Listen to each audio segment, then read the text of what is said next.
천국은 하나님께서 통치하시는 하나님의 나라를 말합니다. 천국의 비유는 천국의 원리를 설명하고 있는 것입니다.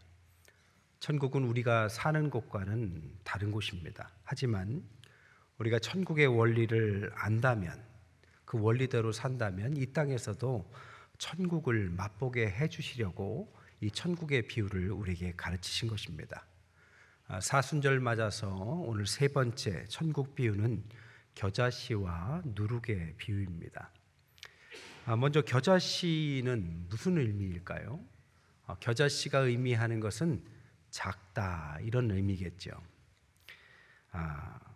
겨자씨는 우리가 익히 들었지만 씨 중에서도 가장 작은 축에 속한다고 하죠. 이스라엘에서는 겨자씨 하면 작은 것 하면 겨자씨가 거의 관용구처럼 되어 있습니다. 과거에 제가 성지순례에 가서 겨자씨를 하나 사왔어요.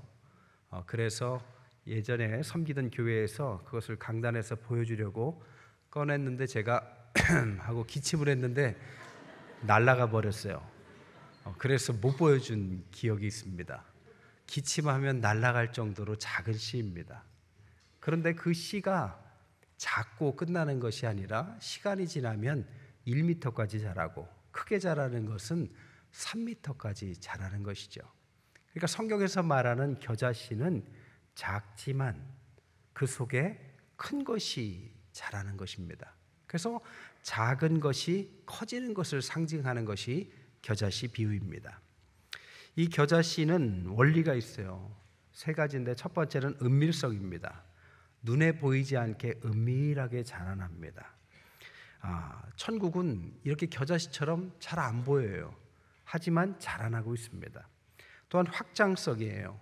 처음에는 보잘것없는 씨 같지만 나중에는 아주 창대해지는 것이 천국의 원리입니다. 그리고 변화성을 갖고 있어요. 천국은 그 나라에 참여하는 보잘것없는 사람들이 작은 믿음으로 시작해도 나중에는 놀라운 변화를 맞이하도록 하는 것이 이 겨자씨의 특징이다라고 말할 수 있습니다. 한마디로 말하면 작은 씨 안에 큰 나무가 자라나고 있다. 이것을 겨자씨의 원리로 설명하고 있는 것입니다. 이집트의 3000년 된 피라미드에서 무덤이 발굴이 됐는데 거기에 있는 미이라가 손을 쥐고 있는 겁니다. 손을 펴보니까 곡식을 쥐고 있더라는 겁니다. 그런데 이 곡식이 3000년 됐는데 학자들이 그 곡식을 심으면 발화를 할 것인가 안 할 것인가를 가지고 논쟁을 벌였어요. 어떻게 될 것 같습니까? 심어보니까 70%가 발화를 했다고 그래요. 씨란 참 신기합니다. 3000년이 지나도 생명력을 잃지 않고 있는 것이죠. 또한 세계의 종자가 영구적으로 저장이 가능한 곳이 세계에서 딱 두 곳이라고 합니다. 하나는 스발바르 세계 종자은행인데 노르웨이령 북극에 있습니다. 107만 종의 종자를 영구히 보관해요. 일명 노아의 방주다라고 부릅니다. 또 한 곳이 어디냐? 바로 한국의 봉화에 있습니다. 시드뱅크라고 해서 이곳에 239가 1493속 4751종 95,395점 한 10만 점 정도의 영구 보관하는 씨앗을 한국에서도 보관하고 있어요. 이것을 영구적으로 보관하는 이유는 지구의 종말에 가까운 큰 변화가 와도, 핵폭탄이나 아니면 운석이나 기후변화나 큰 변화가 와도 다시 세계를 일으킬 수 있는 그 원천을 가지려고 하는 것이죠. 그러니까 이 작은 씨앗 속에서는 모든 것이 다시 시작할 능력도 있는 것입니다. 정리하자면 작은 씨앗, 겨자씨 같은 작은 씨앗에는 3000년이 지나도 살아남는 생명력이 있고, 또한 모든 것이 사라져도 다시 일으킬 능력이 숨어 있는 것입니다. 그런데 왜 이 겨자씨 비유를 주님께서 가르치셨느냐? 초대교회의 교회와 제자들 때문입니다. 지금이야말로 교회가 이렇게 크고 세계에 다 퍼져 있지만 그 당시에는 교회랄 것도 없었습니다. 건물도 없었습니다. 보잘것없고 볼품 없었습니다. 작았습니다. 제자들도 스펙이 확실한 것도 아니고 많이 배운 것도 아니고 뭐 권세가 있는 사람들도 아니었습니다. 한마디로 보잘것없는 작은 무리에 지나지 않았죠. 그들은 스스로가 우리가 주님의 명령을 따라서 땅끝까지 복음을 전할 수 있을까 의심할 수도 있었습니다. 그들에게 오늘 겨자씨를 가르쳐 주신 거죠. 저 씨를 봐라. 보이지도 않는 저 씨지만 그 씨가 이렇게 자라나서 많은 새들이 깃들 수 있는 큰 나무로 자라갈 수 있는 것이다.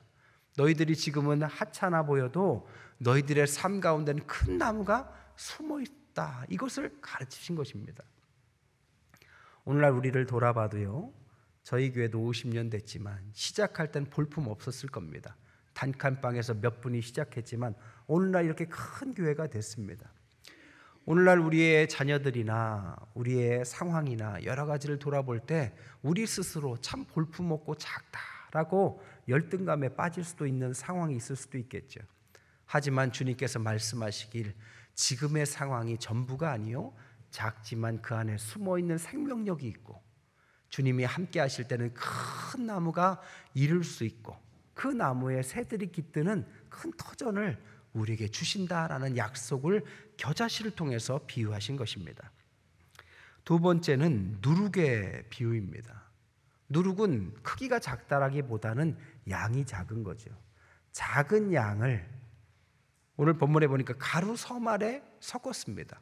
그랬더니 모두에게 이 누룩이 퍼져간다라는 변화를 말하는 거죠. 작은 양이 적은 양이 그 안에 섞였지만 전체를 변화시켜서 그 전체의 변화를 주는 능력을 오늘 이 누룩을 통해서 말하는 것입니다. 당연히 누룩을 다루는 것은 그 당시에 여인들이었어요. 그러니까 여인들은 오늘날과 다르게 인권이나 그 당시에 대단한 그렇게 쳐주는 존재들이 아니었죠. 보잘것없고 약한 사람들이지만 그 사람들이 누룩과 같이 가루서말에 누룩을 넣으면 그것이 가루서말이 부풀어 오르는데 이 양이 학자들이 따져보니까 100인분에 해당한다고 그래요. 한 명의 여인이 애써서 작게 노력했지만 100명이 먹고도 배부를 만큼의 변화를 준다는 것입니다. 여러분, 씨앗이 여러 땅에 떨어질 때 좋은 땅에 떨어지면 30배, 60배, 100배의 열매를 맺는 것처럼 보이지 않는 누룩과 같이 그 당시의 여인들 애쓰며 고생하며 복음을 전하는 그 여인들에게 너희들이 보잘것없는 것 같아도 너희들을 통하여 이렇게 30배, 60배, 100배 이상의 열매가 맺을 수 있다는 것을 가르치는 것입니다. 시대를 막론하고 여성들은 참 대단해요. 오늘날도 기독교의 인구의 70% 이상은 여성입니다.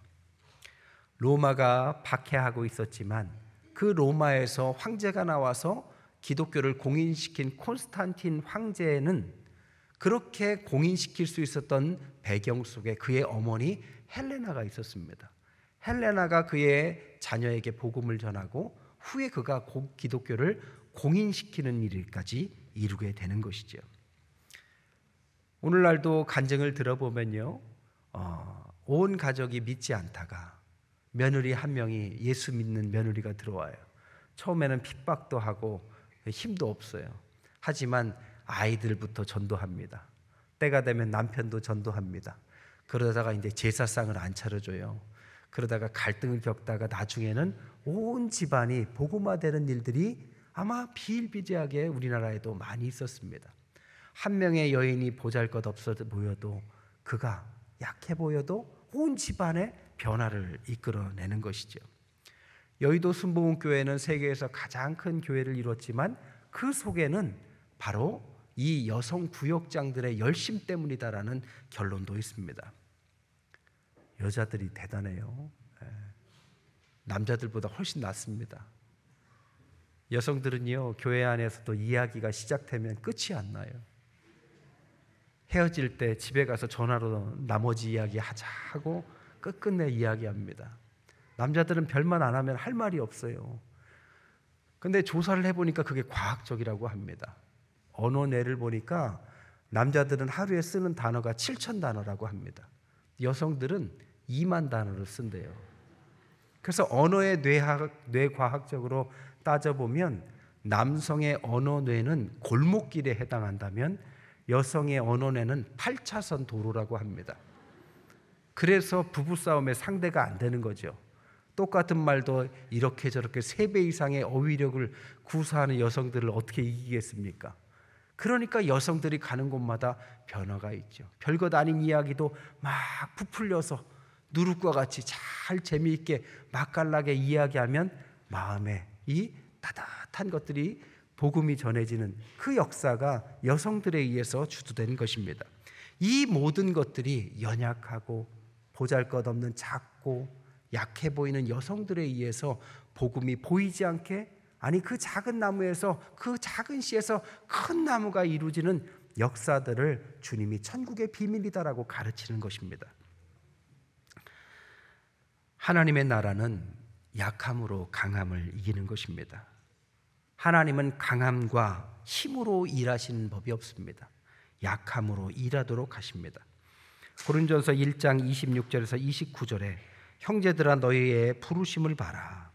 육체를 따라 지혜로운 자가 많지 않고 능한 자가 많지 않고 문벌 좋은 자가 많지 않다.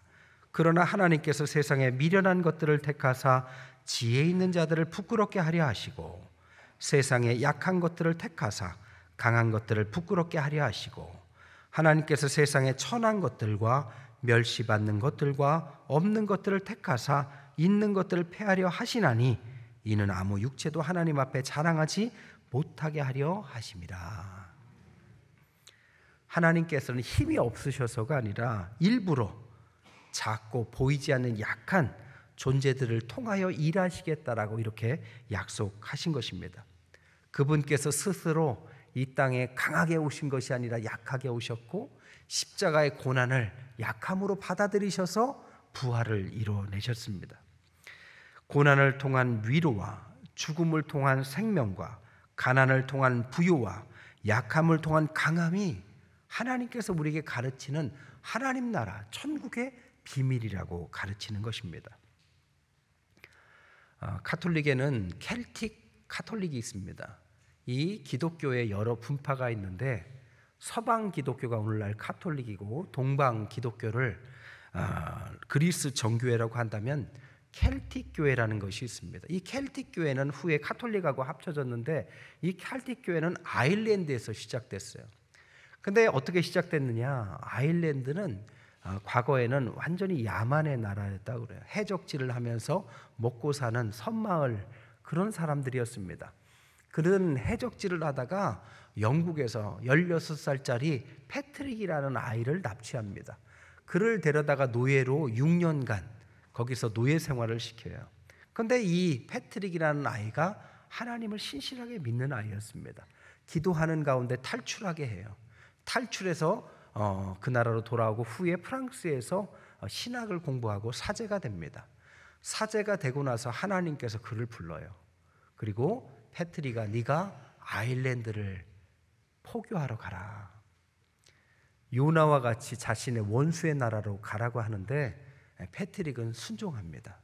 그리고 가서 복음을 전하는데 그 야만인 사람들에게 아주 강한 군대를 가지고 전파한 것이 아니라 수도원을 세워서 전파를 시작합니다. 밭을 함께 일구고 함께 성경을 연구하고 말씀을 나누고 기도 시간을 나누면서 조그맣게 수도원 운동을 시작한 것이 후에 켈틱 기독교를 만듭니다. 오늘날 이 아일랜드는 카톨릭의 거의 본토와 같이 알려져 있습니다. 많은 인물들, 케네디 같은 가문들이 다 아일랜드의 이 배경 속에서 나온 것이죠. 연약해 보이지만 강해 보이지 않지만 복음을 가지고 자신의 원수의 나라에 가서 복음을 전한 패트릭 때문에 오늘 켈틱 기독교라는 것을 통하여 아일랜드는 강대국이 됐고 지금도 세계에서 가장 잘 사는 나라 중에 하나가 아일랜드가 된 것입니다.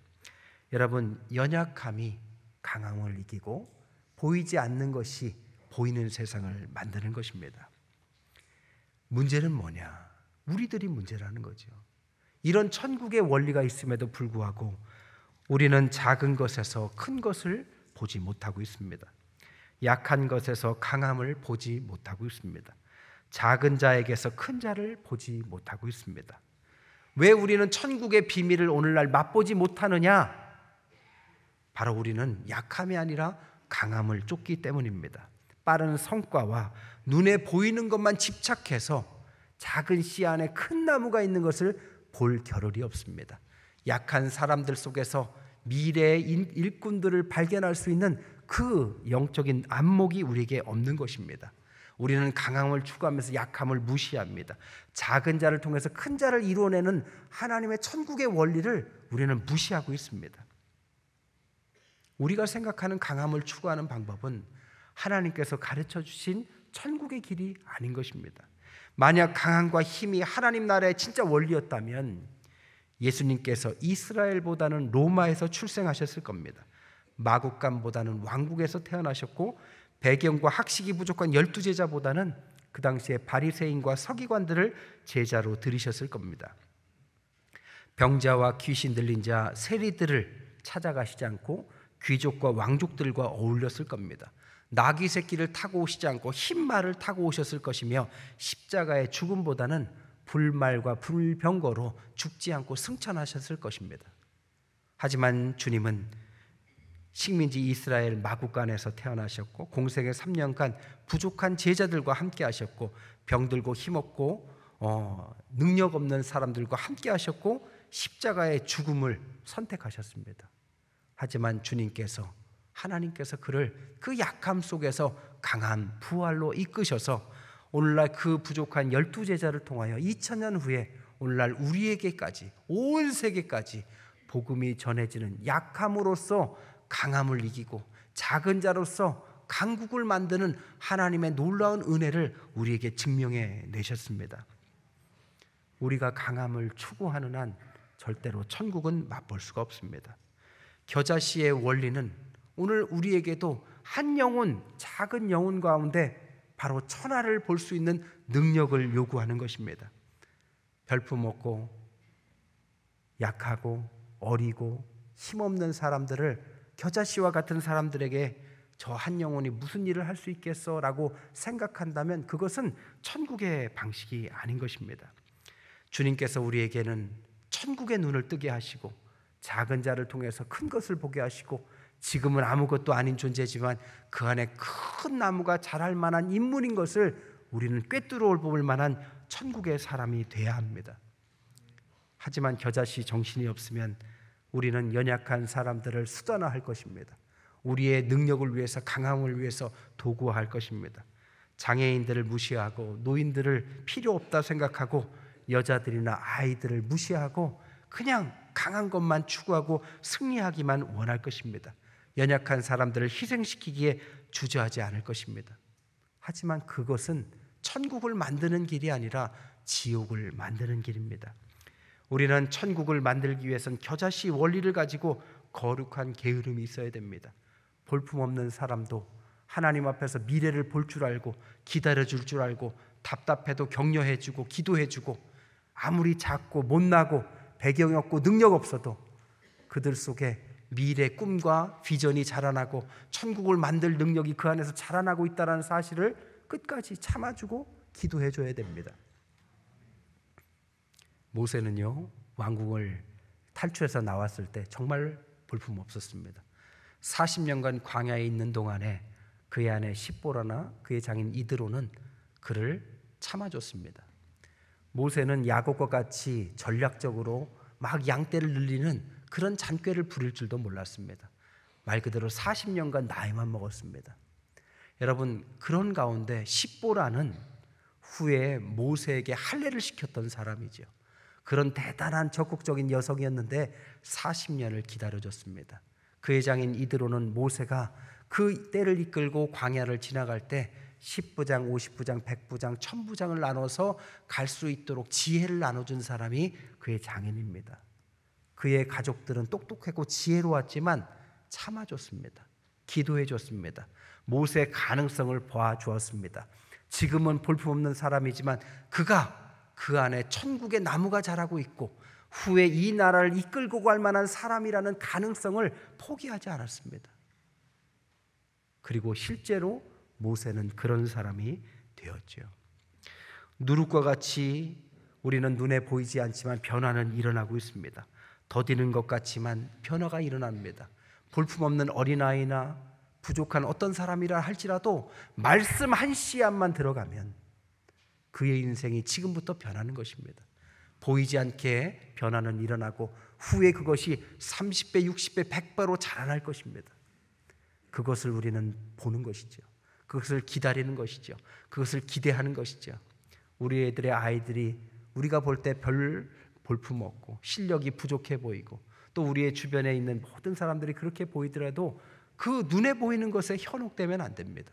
하나님 앞에서 누룩과 같이 변화의 가능성 가운데 기대하면서 꿈꾸고 기도해 줄 때 천국이 일어나는 것이고 천국의 비밀이 하나하나 풀려가는 것입니다. 성 어거스틴은 지난번에 한번 말씀드렸어요. 어린 시절에 학교를 중퇴했습니다. 18세에 미혼 부가 됐어요. 아내는 도망갔고 아이는 죽었습니다. 그는 창세기를 읽다가 모순이 있다고 생각하면서 신앙을 떠나버려요. 그리고 이단에 빠집니다. 오늘날로 말하면 신천지에 빠진 거나 마찬가지예요. JMS에 빠진 거나 마찬가지입니다. 여러분, 여러분의 자녀가 어린 시절에 그런 일을 겪고 이단에 빠져 있다면 그에게 미래가 있을까요? 그에게 무슨 미래의 가능성이 있을까요? 하지만 그의 어머니와 그의 멘토였던 암브로시스 대주교는 끝까지 그를 위해서 기도해 줬습니다. 그를 인내해 줬습니다. 그가 변화가 금세 일어난 게 아니에요. 33년이 걸립니다. 처음에는 그가 그 속에서 친구의 죽음으로 실존적인 고민으로 신앙으로 한 차원 다가옵니다. 그래도 황실 교사로서의 기득권을 포기하지 못했어요. 여전히 강함을 추구하는 세속적인 사람일 때 그 인생의 멘토였던 목회자가 그를 위해서 기도해주고 영적인 가르침을 줘서 1차 회심이 일어납니다. 그럼에도 불구하고 그는 많은 것들을 포기하지 못하는 가운데 어머니의 기도는 계속되고 결국에는 하나님께서 성령으로 그에게 2차 회심을 일으킵니다. 톨렐에게 하나님의 말씀을 들어 읽으라는 로마서의 말씀을 듣고 그의 인생에 큰 변화가 일어나고 결국에는 그에게 갖고 있었던 강함을 추구하는 욕망마저도 다 내려놓고 수도원으로 약함으로 그의 인생을 돌이키고 출발을 합니다. 그때 항구에서 어머니를 만나요. 그리고 어머니와 부둥켜 안고 자신의 인생을 회개합니다. 그리고 그 해 얼마 안 있다가 어머니는 죽습니다. 어찌 말하면 이 대단한 성 어거스틴을 만든 것은 33년간 누구라도 포기했지만 포기하지 않고 그를 기다려주고 그 속에 큰 나무가 자라나고 있다는 겨자씨의 신앙으로 그의 속에 말씀이 들어가면 그는 그를 변화시켜서 세상을 변화시킬 큰 인물이 될 것이다 라고 믿고 포기하지 않았던 그 어머니의 기도, 그 목회자의 기도가 있었기에 그는 결국에는 우리가 잘 아는 성 어거스틴이 되는 것입니다. 말씀을 정리할게요. 오늘날 우리는 주변에 많은 사람들을 보고 있어요. 하지만 타락하고 어렵고 세상을 지옥으로 만드는 사람들이 많습니다. 하나님께서 오늘 우리에게 겨자씨 비유를 말씀하십니다. 우리에게 이 세상에 그렇게 타락하고 한계가 없는 것처럼 악으로 향해 가는 모든 사람에게도 하나님은 말씀에 한 알만 들어가면 누룩과 같이 변화가 일어나고 지금은 아무것도 아닌 보잘것없는 존재가 그 안에 큰 나무가 자랄 수 있는 가능성이 있다는 것을 가르쳐 주신 것입니다. 오늘날 이 수많은 그리스도인들이 이 겨자씨의 천국 비유만 제대로 이해했더라도 오늘 세상의 악은 사라질 것입니다. 천국이 펼쳐질 것입니다. 하지만 우리가 눈앞에 보이는 것을 전부라고 믿고 작은 것을 무시하고 보이지 않는 것들을 보이지 않는다라고 고백하는 사람이라면 이 세상은 점점 천국과 반대의 길로 갈 것입니다. 오늘 이 시대에 필요한 것은 천국의 원리가 필요합니다. 약함으로 섬기고 작음에서 큰 것을 보고 작은 자의 큰 자를 보는 천국의 비밀을 아는 자들이 겨자씨와 누룩의 원리를 따를 때 하나님의 나라가 도래할 것입니다. 사순절의 기간 우리가 한 영혼을 품습니다. 그 영혼 가운데 큰 나무가 자라나는 것을 우리가 볼 줄 아는 하나님의 겨자씨의 천국의 놀라운 비밀을 깨닫는 저와 여러분 되시기를 주님의 이름으로 간절히 축원드립니다.